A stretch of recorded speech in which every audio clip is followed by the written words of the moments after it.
ભારતીય સેનાના director general military operations lieutenant general Rajiv ઘાઈએ મણિપુરની મુલાકાત લીધી. મુલાકાતમાં તેમણે ભારત-મ્યાનમાર સીમા પરની પરિસ્થિતિ અને રાજ્યમાં ચાલી રહેલા સીમા ઇન્ફ્રાસ્ટ્રક્ચર વિકાસની સ્થિતિનું સમીક્ષણ કર્યું હતું.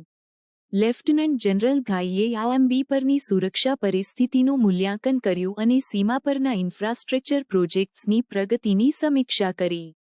આ પ્રોજેક્ટ્સમાં સીમા પર કાંટાળી તારની વાડ લગાવવી, પેટ્રોલિંગ ટ્રેક્સનું નિર્માણ અને અન્ય જરૂરી સુવિધાઓનો સમાવેશ થાય છે, જે સીમા સુરક્ષા વધારવામાં મદદરૂપ થશે.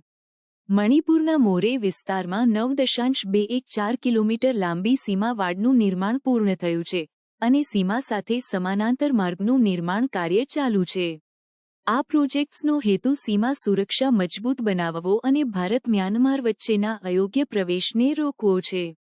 મણિપુરમાં સીમા સુરક્ષા અને ઇન્ફ્રાસ્ટ્રક્ચર વિકાસને વધુ મજબૂત બનાવવા માટે કેન્દ્ર સરકાર દ્વારા 18 સપ્ટેમ્બર 2024ના રોજ 31,000 કરોડની મંજૂરી આપવામાં આવી હતી, જેનાથી 1,643 કિલોમીટર લાંબી ભારત-મ્યાનમાર સીમા પર વાડ લગાવવાની યોજના છે.